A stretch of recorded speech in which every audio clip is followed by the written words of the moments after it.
Well, as always, I want to thank you for covering us, covering our program. I definitely think this is a football team that's in a program that continues to be trending in the right direction in college football. I still believe that. One game does not change the direction and where we're heading. It's an honor to be their head football coach. And there's a locker room full of hurt kids right now and coaches, but I'm extremely proud of their want to. I'm extremely proud of their desire and their fight. It's a good football team. Hats off to Coach Frost and his Central Florida team. They've done a tremendous job, and they're very deserving of the ranking that they've gotten. You know, I know he's got a lot of going on, and want to wish him and his wife the best as they introduce their first child into their family. And I talked about that before the game, and but he's done a great job, and so is their staff. And hats off to them. They got a good football team, but so do we. And I firmly believe that. I think this football team, while the end result wasn't what we wanted tonight, we got better. We continue to get better. And we always talk about being golden in the month of November. I know that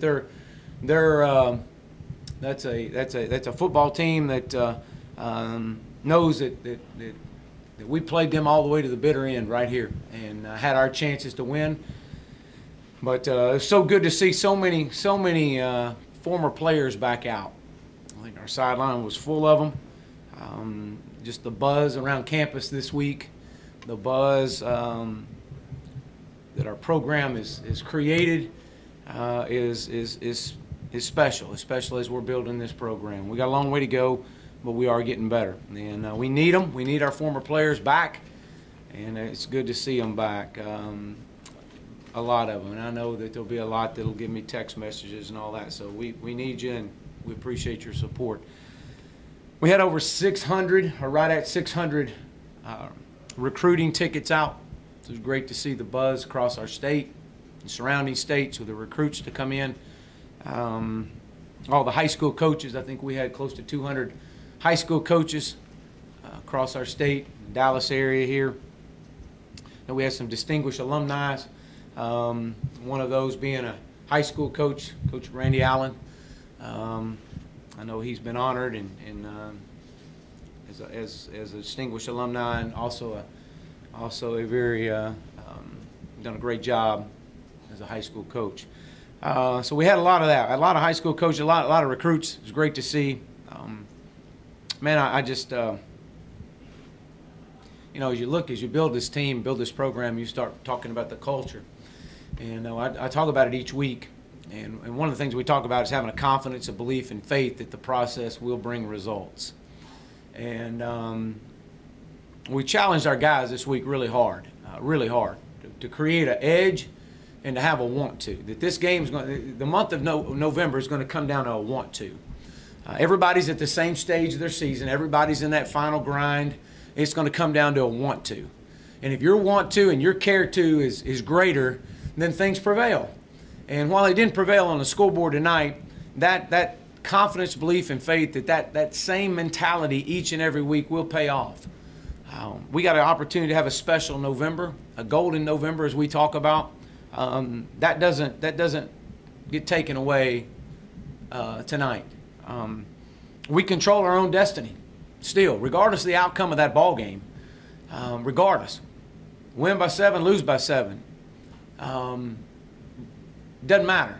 We still control our own destiny on our side of the division. We still got to play 3 really quality teams, and but those 3 quality teams, if you went out, you set yourself up to possibly have a rematch with these guys again. So you're still in control of your destiny, and that's all you can ask for going into your final 21 days. One day, 21 times. So the season's got to start tomorrow. I know there's a lot of hurt in there, a lot of hurt, but there's a lot to build on too. And you know, one of the things that I shared with the team in there was we're good enough to play with and compete with and to beat some of the best teams in the country. We're good enough. The one thing we're not good enough, though, is to beat SMU. We can't beat SMU. All right? We can't let SMU beat SMU. And we had that tonight. We had some opportunities tonight, very uncharacteristic of us, very uncharacteristic. Fumble the ball going in to score. We haven't, that hasn't been us. Some critical drops by our 3 top guys. I mean, man, they've made, how many plays have they made for us this year? That happens. That happens. And I know those guys are sick and upset, but you know what? That's football. They'll be better. They'll respond. We love them, and I'm so proud of them. But when you get those against a great team like that, things happen. And but I do know this, that our guys are good enough to play with and beat some of the best teams in the country. We're not far away. Let me just tell you, we're not far off. That team's deserving of a top 15 ranking, undefeated. We're not far off. Challenged our guys to be more consistent in all phases. And I thought we did that tonight. I thought defensively, while the yardage may not have represented it, I thought that might have been collectively outside of some busts, and those were key busts. But again, you can't have missed tackles against a team with that kind of speed and get away with just a 10-yard gain. Those things turn into 25 and 30-yard gains and touchdowns. But outside of a few of those, I thought defensively we played. We swarmed to the ball better. We did a lot. We created 3 turnovers, a pick 6.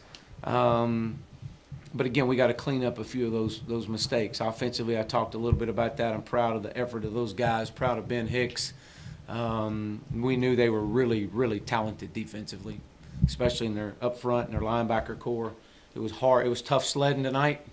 As far as running the football, we were able to get off some runs on some occasions, but to be consistently and consistent in running the football, that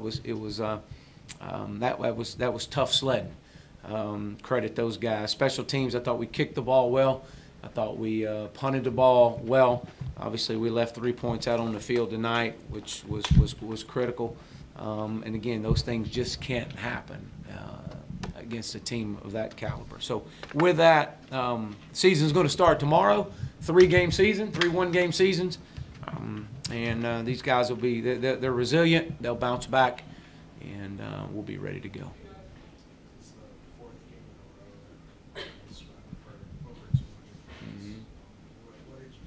Yeah, I saw a lot of fast guys. I saw a really good football team is what I saw. A really good football team. I saw us miss some tackles, get ungap sound, and against a team with that type of speed, when you give them a gap, they're going to be gone. And so, yeah, that they were. I thought that that was some critical errors, but that's I mean they got a really good football team. So yeah, and they've run at a very fast pace, and I don't know their exact yardage, but they've done some good things, and there was some challenges out there on the field that we knew we were going to have, and we had to play well, and but there were some times that we broke down in some areas. They rushed for 203 yards against us, and we rushed for 206. So yeah.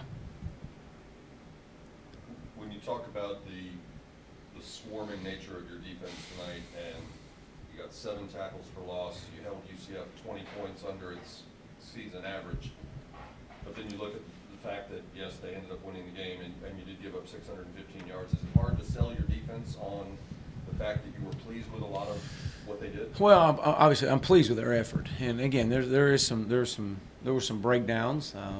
Again, you go against a really good football team. I mean, they made some plays. I mean, hats off to McKenzie Milton. He's been completing 73% of his passes coming into this game, and he was 23 of 40, but probably none bigger than a third down where he split 2 defenders down their sideline. That was a huge play for a touchdown.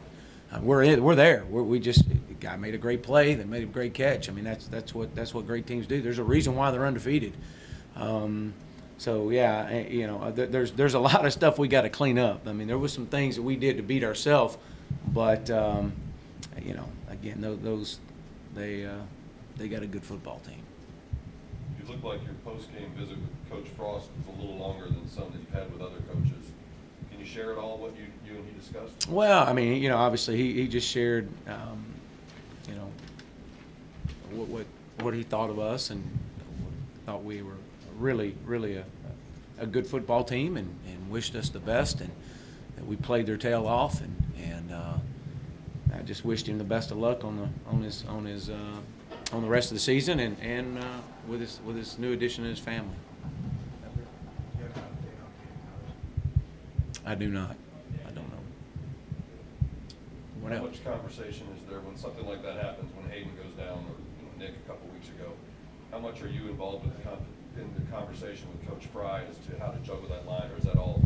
No, I mean, we knew what we were going to do. I mean, you practice those things, so you knew that you just make a move and you bring Bryce in and you slide guys around. I mean, those are just some things that you do, you know.